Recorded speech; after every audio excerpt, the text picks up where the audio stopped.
নমস্কার বন্ধুরা, আমি অলঙ্কৃতা। আজকে আপনাদের জন্য আবার নিয়ে চলে এসেছি বং এক্সপ্লোরার চ্যানেলে একটা নতুন গল্প।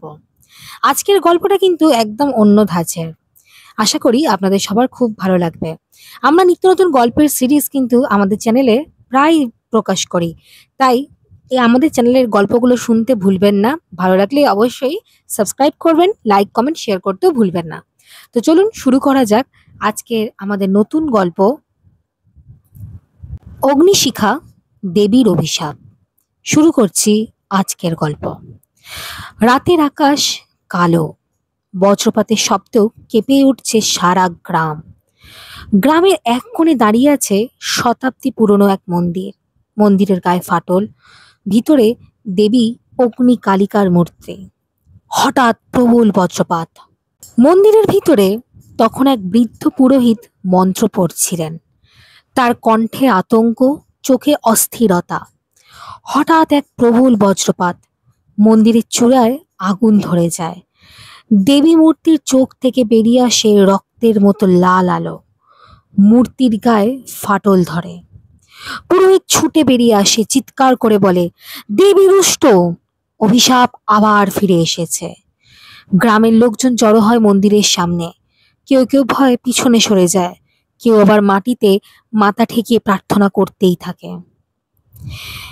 একই সময় গ্রামের এক কোণে এক গরিব ঘরে প্রসব যন্ত্রণায় কাতর হয় এক নারী। তার চারপাশে আতঙ্ক, বাইরে আগুনের আলো ঘরে পড়ছে।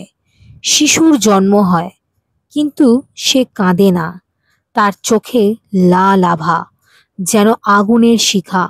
মা চমকে ওঠে, শিশুর চোখে তাকিয়ে থাকে কিছুক্ষণ, তারপর ধীরে ধীরে বলে, ওর নাম রাখবো অগ্নিশিখা।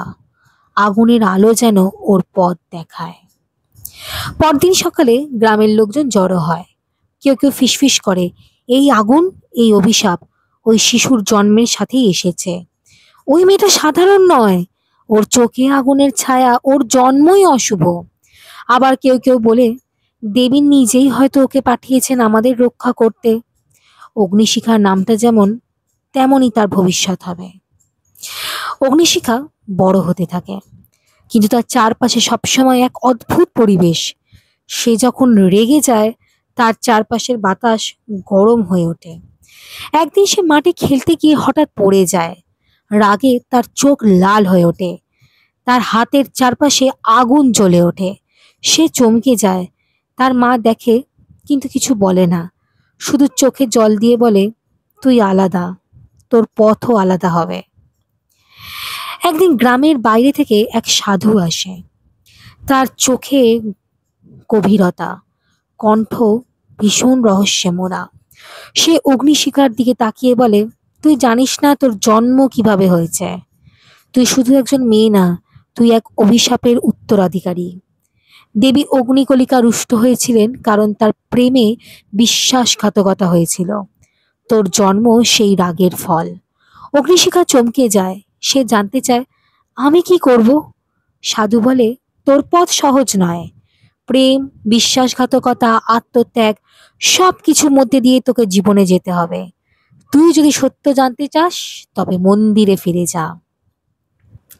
রাতের অন্ধকারে অগ্নিশিখা একাই মন্দিরে যায়। মন্দিরের দরজা খুলতেই বাতাস থেমে যায়। ভিতরে প্রবেশ করতেই সে শুনতে পায় এক নারী কণ্ঠ, আমার অভিশাপ তুমি, আমার রাগ তুমি, আমার প্রেমের প্রতিশোধ তুমি।